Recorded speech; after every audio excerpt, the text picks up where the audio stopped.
Jadi teman sekalian, kalkulasinya jangan salah. Jadi gini loh, sekali lagi terakhir, jangan dipikir kalau Anda fokus memprimerkan akhirat, lantas Anda kehilangan dunia. Coba saya ingin kowe, ini saran saya kepada jamaahnya sekarang ini ya.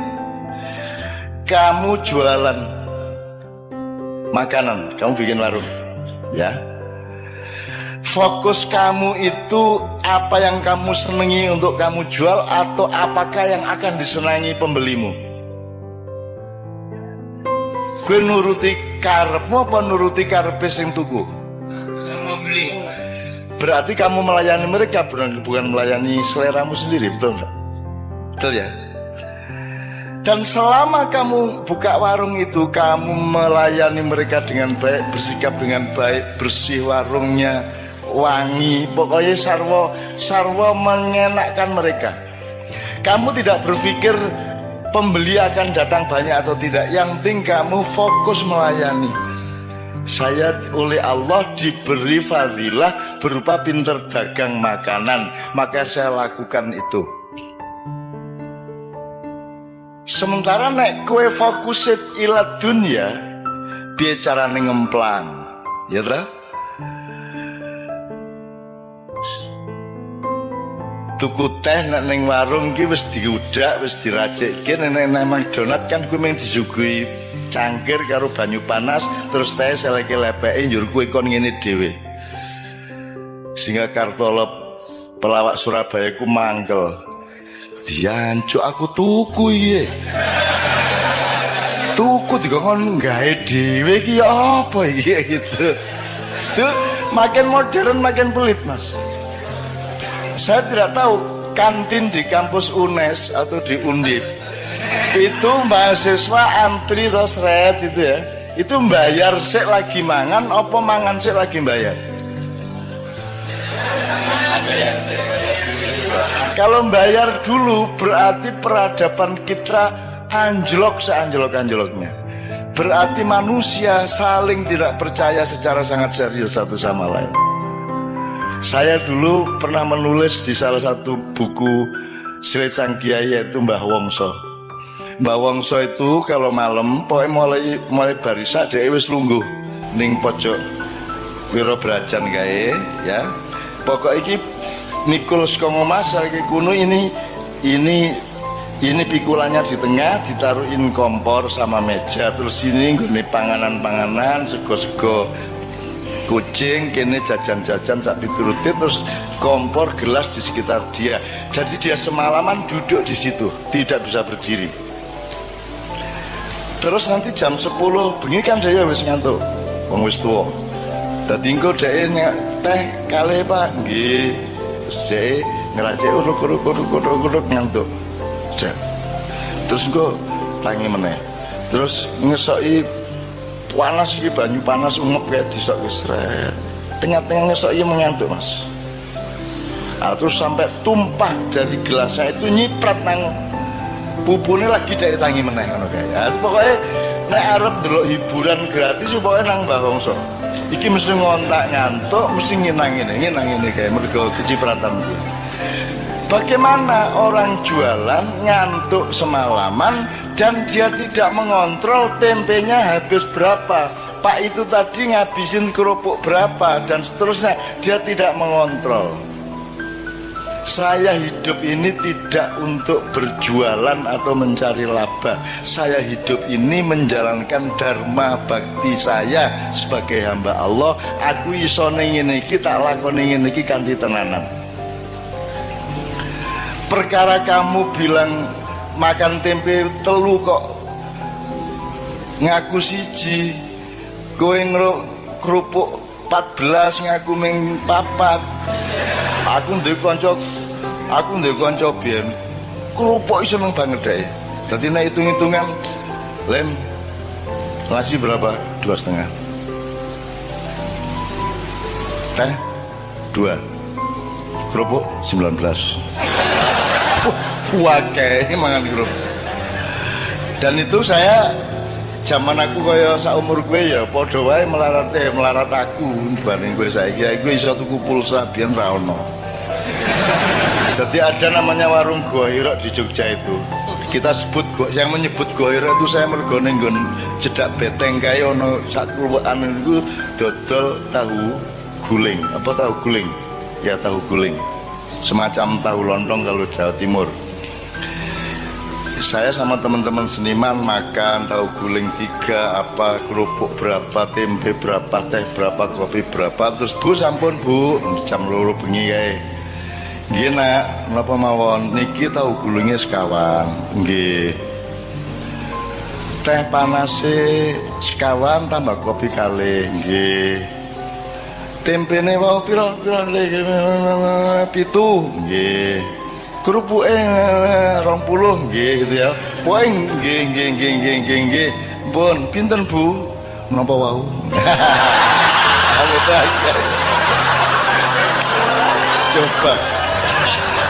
Coba indahnya hidup itu coba. Wah, itu saya ingat sampai sekarang ya Allah indahnya coba. Leku diri ngitung gue ya. Pinten Bu, napa wau? Aduh ngitung meneh kadang-kadang. Coba itu belajar apa ya? Belajar bagaimana kesabaran itu menjadi nikmat bagimu. Bagaimana kearifan itu menjadi nikmat bagimu. Sekarang ini kan ada dikotomis. Kalau kesabaran berarti tidak enak, betul lah? Kalau melarat berarti sengsara. Itu salah kamu. Nanti dulu kamu dapat uang, kamu nikmati uang dengan atau secara akhirat, dan kamu tidak punya uang, kamu nikmati secara akhirat. Kalau uang dinikmati secara dunia gampang, tapi kalau tidak punya uang, satu-satunya jalan menikmatinya adalah secara akhirat. Betul enggak? Ya jadi kalau kamu punya uang, kamu menikmati secara dunia bisa, secara akhirat bisa. Double. Kalau kamu tidak punya uang, orang yang keduniaan tujuannya, dia tidak bisa menikmati tidak punya uang, karena dia tidak bertujuan akhirat. Tapi kalau kamu punya tujuan akhirat, kemelaratan pada momentum tertentu itu adalah kenikmatan akhirat. Tenang deh kui. Makanya sudahlah, pertimbanganmu itu akhirat terus, supaya dunia itu menjadi kamu kuasai. Nah, pesan saya gini, teman-teman sekalian, Anda tahu yang ini di ilmu ini kan Pak Saratri kan mengajar ilmu-ilmu sosial juga ya, Ustaz ya. Kan ada istilah first world country, second world country, dan third world country. Ada di sejak tahun 70-an dunia dibagi 3. 1 negara dunia 1, kelas 1. Nomor 2 negara dunia kedua, terus negara dunia ketiga. Yang 1 itu Amerika, Eropa. Yang kedua itu dulu itu masih Jepang, Cina, dan seterusnya. Kita ini negara dunia ketiga paling asor, paling isor dewi. Kita ini dengan bangga, dosen-dosen di Undip dengan bangga, kita sebagai warga dari negara dunia ketiga, lo malah bangga. Ya, saya ingin katakan sama Anda semua, 10 tahun ke atas, 10 tahun sejak sekarang dan kemudian, Amerika akan menjadi negara dunia kedua. Eropa akan menjadi negara dunia kedua. Jadi dia akan turun kelas. Afrika, Amerika Latin akan tetap menjadi negara dunia ketiga. Tapi Pasifik, negara-negara Asia Pasifik dari Indonesia sampai Cina di utara, ada Thailand, ada Myanmar, ada Kamboja, ada Vietnam, ada semuanya, akan menjadi negara dunia pertama. Dia akan menjadi first world country. Pusat perekonomian dunia akan ada di wilayah Asia Pasifik. Indonesia akan menjadi bagian dari supremasi ekonomi dunia dalam waktu tidak lama lagi. Neng dudu wekmu.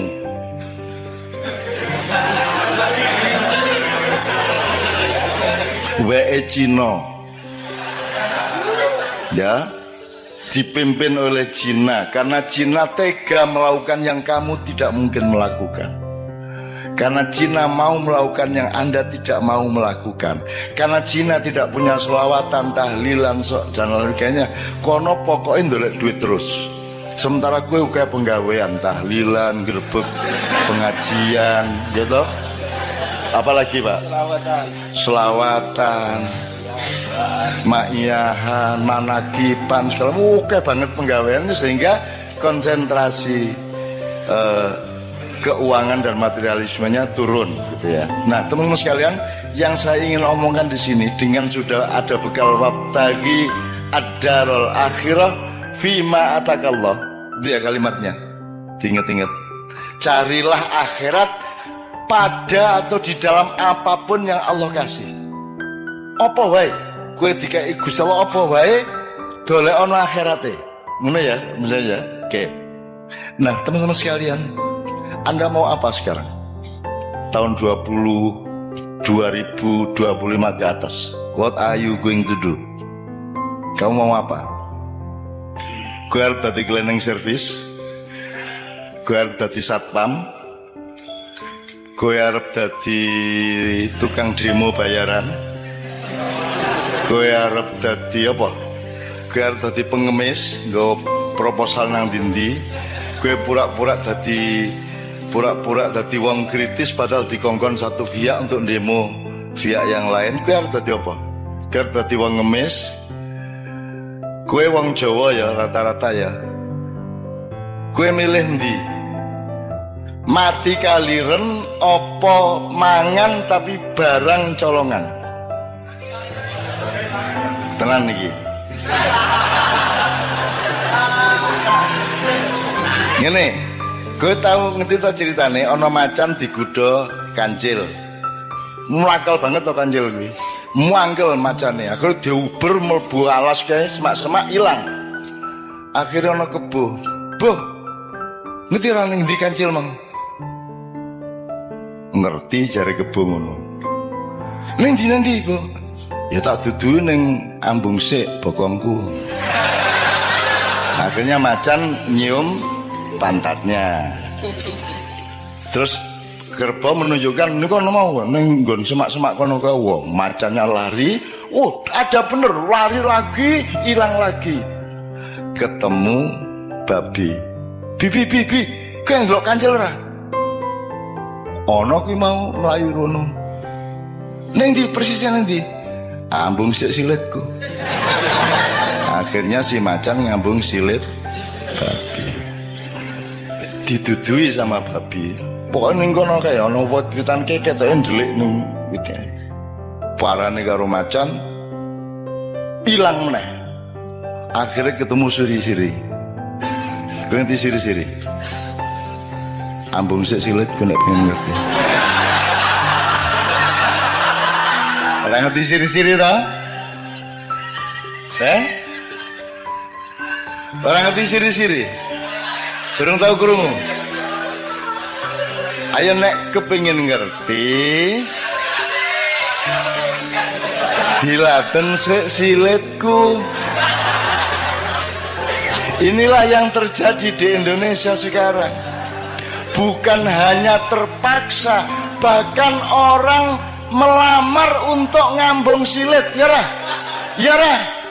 Saiki iki ning Indonesia, sarjana wong pinter-pinter, wong ampuh-ampuh, royoan mbuh universitas iki iku royoan untuk ngelamar ndilat silit ben urip. Ya ra, ben iso mangan, ben duwe mobil apik, ben duwe jabatan, ben iso melu ngerampok, ya ra. Wes, sesuk kowe ketemu kanca-kancane siri-siri nang ndi?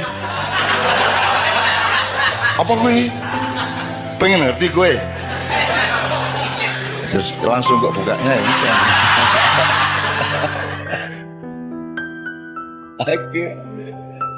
Aku nduwe kayak banget ngono-ngono gue. Aku nduwe kanca Pak Muzamil, orang Malang, Bang, dipecat. Dia kepala sekolah dipecat coba oleh kepala dinas gara-gara dia memainkan permainan saya. Jadi saya tuh pernah jadi tahun 76, Anda belum lahir. Saya tuh menjadi juri lomba drama 5 kota sebanyak 53 grup, tiap malam nonton sampai jam 3 pagi, masing-masing 3 grup. Itu 3 minggu penuh saya tiap malam ngelembur nonton tuh. Lah kesel ta Mas, susah aku lah ya iseng-iseng gak hiburan. Jadi kira-kira minggu kedua aku bilang panitia ini saya mau ngomong serius ini. Saya tadi kan capek, saya pulang ke Jombang dari Surabaya, saya nemu pistol. Ini kan bahaya ini. Tapi ini gimana bahayanya? Pistol ini saya apakan? Loh, yuk pistolnya. Saya. Ini tolong dicari dulu, saya apakan ini? Apa saya serahkan polisi, tentara, atau tolong diantar saya nggak mau bawa pistol kemana-mana. Itu. Wah, akhirnya mereka rapat Mas, panitia, terus takon nang Kodim, takon nang Kapolres segala macam. Wah, pokoknya sampai sore mereka belum bisa jawab. Menjelang maghrib mereka datang. Cak, ini sudah kita cari jalan. Pokoknya nanti petugas-petugas itu akan rombongan ke sini untuk ngambil pistolnya. Dit ya, tenan ya. Gue gelem tak kandhani pistole. Ya. Ini ojo rame-rame ya. Ojo sapa ngerti ya.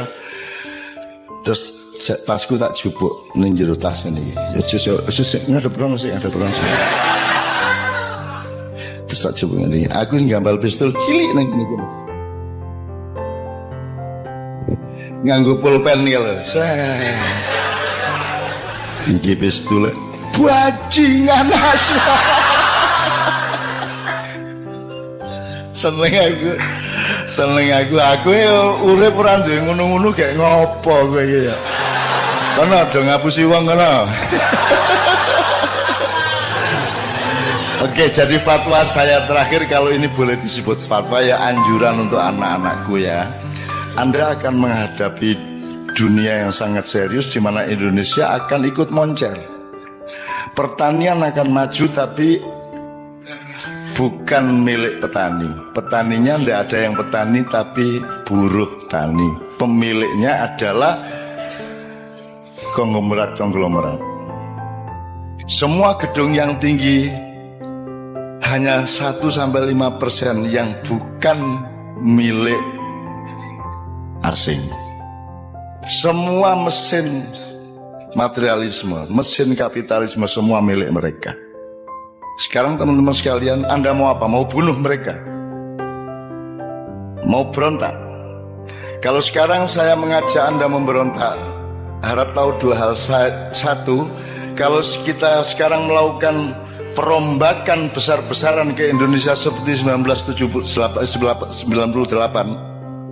ya, sekarang yang terjadi adalah perang horizontal. Rakyat akan bentur sendiri antara kelompok A dengan kelompok B di kalangan umat Islam sendiri, betul enggak? Nah, jadi tidak mungkin saya lakukan itu. Nomor dua, andai kan saya melakukan perombakan atas Indonesia, aku orang ngejak kowe wis angel-angel maknyahan tetap melarat ke ngene, mosok tajak revolusi. Nek jen aku arep ngono kuwi, aku nek di perintah karo Allah tak tandangane dhewe. 98 aku tandang dhewe. Aku ngunggahke Gus Dur dhewe dengan memastikan kemenangan Gus Dur karena dipilih oleh P3 dan Golkar, dan saya yang menempuh langsung ke Akbar Tanjung maupun ke Hamzah Has pada waktu itu dan seterusnya. Bahkan saya juga evakuasi Gus Dur begitu dipecat oleh Pak Amin Rais, Pak Amin Rois, Gus Dur nyebutnya Rois gitu. Dan seterusnya. Artinya saya tidak melihat bahwa saya perlu membawa Anda untuk perjuangan dunia. Ngapa Indonesia tidak diurus nganggo wong akeh kaya ngono? Ngopo cukup aku nang Jakarta, tak suntik gulune, tak untir set wis tadi. Kalau Allah mengizinkan, syukur Allah memerintahkan. Tapi kalau tidak, saya tidak akan lakukan apapun. Yang saya lakukan adalah menyampaikan cahaya Allah kepada anak-anakku yang semakin hari semakin banyak, yang umurnya antara 20 tahun sampai paling banyak, paling tinggi 40 tahun, yang akan menjadi pemimpin mulai 2025 ke atas. Gue engko dadi pemimpin kabeh. Ning pesenku, Anda berdaulat kepada diri Anda sendiri dulu. Kan gak usah ngurusin kedaulatan di luar dirimu. Wong kamu sendiri belum berdaulat. Berdaulat artinya apa? Kamu berdaulat terhadap imanmu. Kowe kudu ngerti ngopo kok beriman. Kalau kamu beriman berarti ya kamu harus bisa menjalankan kehidupan yang membuatmu aman di hadapan Allah. Gitu loh sih. Karena produknya iman adalah aman. Jadi iman diterjemahkan secara akal pikiran, secara ilmu, secara kebudayaan, secara ekonomi, secara profesional. Diterjemahkan imannya dengan membuat sesuatu yang membuatmu aman di depan Allah. Itu beriman. Jangan berdaulat terhadap iman Anda, berdaulat terhadap ilmu Anda, berdaulat terhadap perilaku budaya Anda, berdaulat terhadap keluarga Anda. Kalau Anda sendiri belum berdaulat atas pikiranmu sendiri, gue isi taklid, isi jare kae, gue orang duwe kedaulatan nang awakmu dhewe, kamu belum bisa menjadi pemimpin bahkan terhadap dirimu sendiri. Maka sekarang anak-anakku sekalian, kamu cari dirimu itu siapa? Tuhan tuh nyuruh kamu jadi apa? Caranya gimana? Lah kamu senengnya apa? Lah kamu bakatmu apa? Gitu loh. Kalau Anda mengandalkan sekolah dan kurikulum, mereka tuh tidak peduli sama bakatmu. Kurikulum itu podo, kabeh diperlakukan sebagai kambing, padahal ono kijang, ono sapi, ono ayo kambing iki wedhus. Padahal ada kambing, ada wedhus, ono kowe ya.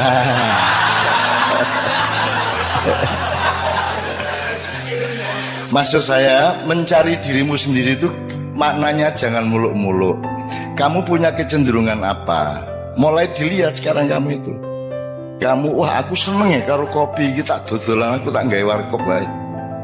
Wah aku seneng iki nandur-nandur, tak jajal, tak jadi cilik-cilikan jadi petani organik misalnya. Aku seneng ya IT iki. Ya, pokoknya terserah Anda itu kecenderungannya apa, itu namanya fadilah. Faddalallahu ba'dan ala ba'din. Temukan dirimu yang Allah konsep. Kalau di sekolah kan, sekolah tidak peduli sama Allah dulu kasih apa kepadamu. Kan begitu. Maka kamu sendiri yang harus cari siapa dirimu, kecenderunganmu apa, bakatmu apa, dan carilah bahagia, karena bahagia itu hanya dengan Allah. Jadi kamu mosok kon dosen tapi ngersulo. Aja ngersulo. Kamu temukan nikmatnya akhirat di dalam pekerjaanmu sebagai dosen. Kan begitu. Kamu jangan ngersulo. Kowe ngojek ning karo grundel benasu ngojek aku aduh.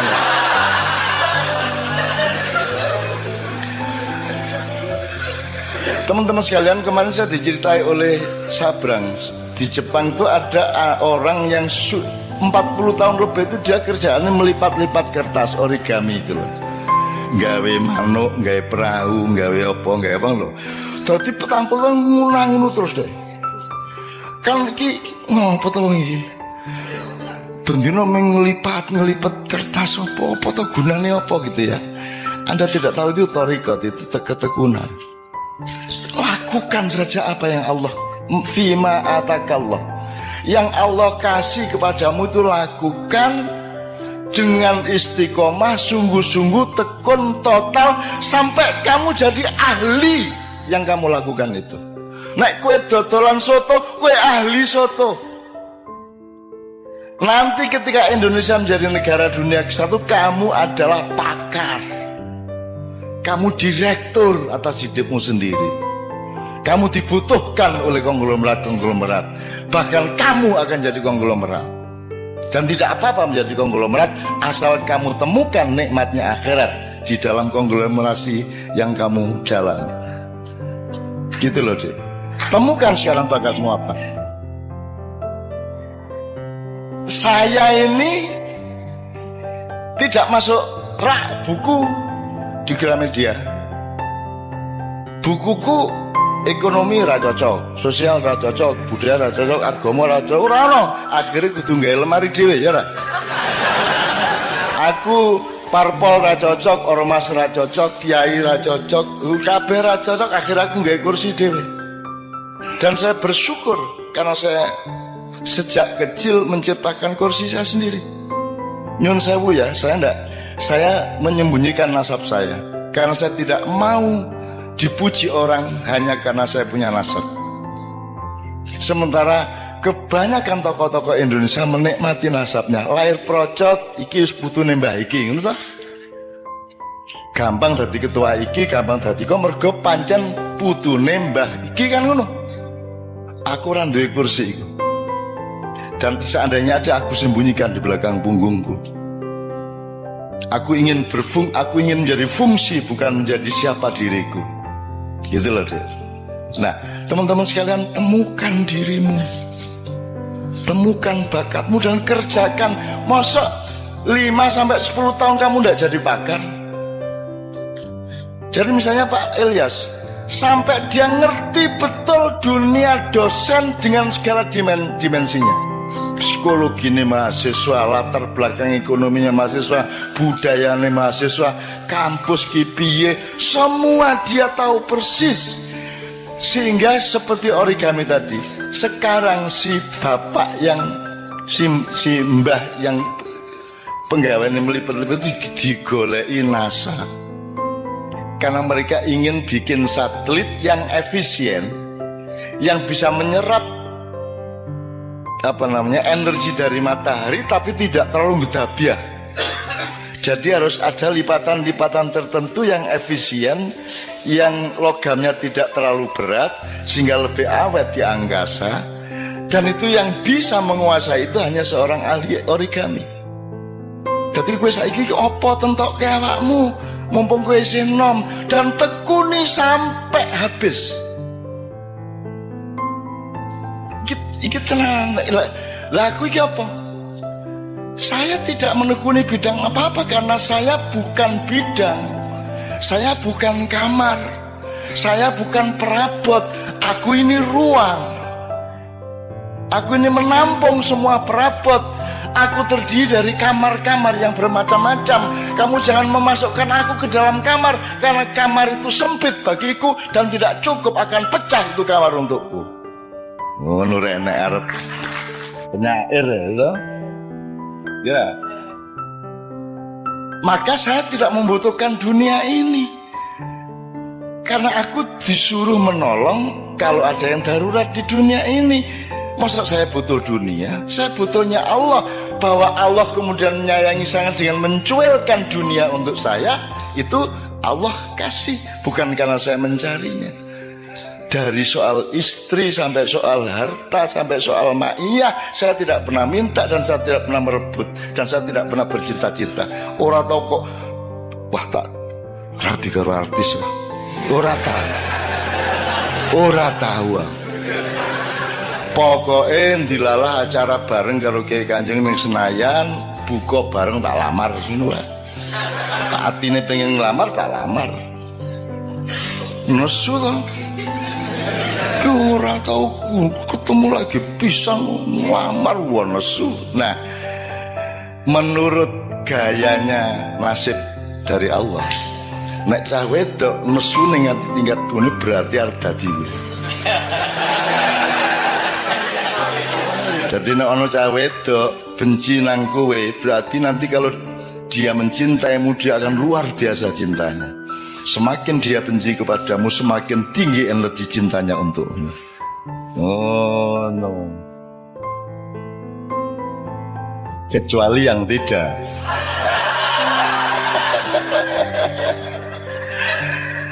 Ini yang terakhir jelas ya Mas ya. Mulai besok pagi tekuni kerjaanmu. Tekuni sampai kamu jadi ahli, kamu jadi pakar, kamu menguasai betul bidangmu. 10 tahun lagi kamu, kata orang Madura gini, kata orang Madura, loh saya tidak mau ngelamar pekerjaan, saya tidak mau jadi karyawan, kata orang Madura. Meskipun saya cuma bikin beting itu beting, saya cuma punya pabrik beting, tapi saya direkturnya. Saya tidak mau jadi pegawai betting, saya direkturnya. Nah orang Madura itu konglomerat mas. Yang namanya Haji Lutfi, ya Lutfi ya, nggak bisa baca mas, tapi gue orang karuan, oke, wis, rasa macam mas, itu karena dia tekun bener. Saya ketemu di suatu seminar seks. Dia datang. Seminar seks biasanya kan bagaimana meningkatkan daya seks. Aduh ini terbalik ini temanya ini. Terbalik gimana Pak Haji? Saya kesini ini untuk supaya saya itu jangan terlalu tinggi saya ini seksnya. Kasihan istri saya itu. Masa saya harus cari yang umur 18 tahun terus? Kan kalau sudah umur 30 tidak kuat dia sama saya. Jadi gimana cara menurunkan seks saya ini kan? Itu deh coba Madura gitu. Seneng aku orang Madura gitu. Ya teman sekalian ya. Jadi ahli ya, jadi ahli. Aku kira tahu tanggung-tanggung loh rek. Ngelakoni apa wae tenanan. Tenanan itu tidak hanya sekarang. Tenanan itu diuji oleh waktu selamanya. Kita tidak tahu masa depan sama sekali. Kita tidak tahu akan meninggal umur berapa. Kita tidak tahu Israel akan datang ketika kita berusia berapa. Pokoknya kita lakukan terus. Nek corone wong main remi di Jawa Timur. Pokok iki kartu iki nek tak tokno badhe arek iki. Gepeng kaya ilir gak tak tokno kartu iki.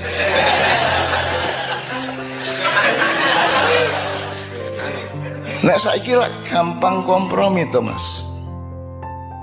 Gampang kompromi. Kemarin PDIP, terus mencalonkan diri PKB, terus mari ngono ganti meneh Nasdem, kan gitu. Pokoknya apa yang dia badi. Karena dia tidak punya dirinya sendiri, dia tidak punya keistimewaan, dia tidak punya fadilah yang dikasih Allah kepada dia.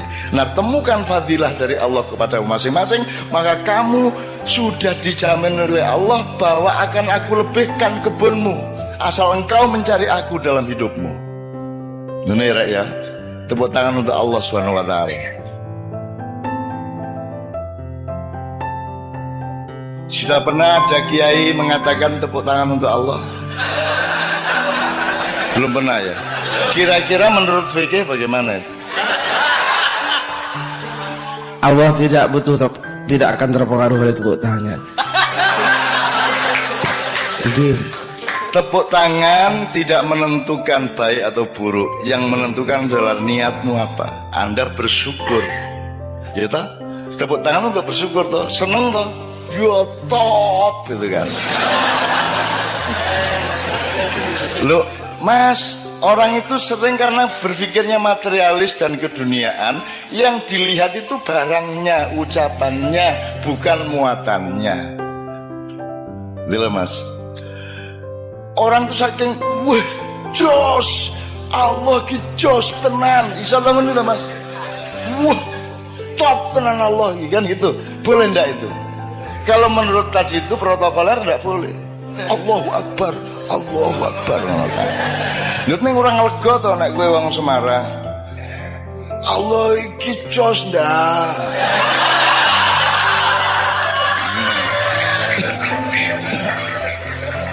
Teman kita Mas Hamim Ahmad dari Gresik, adiknya disunat. Sunat iki lah macam-macam reaksinya cah cilik. Ono sing aduh, ngono kan. Iki adikne Hamim. Hamime ya kurang ajar kaya ngono kae.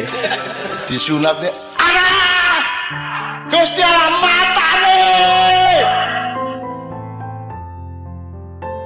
Ana iki. Ana iki. Ya Gusti Allah di mata-matakno itu.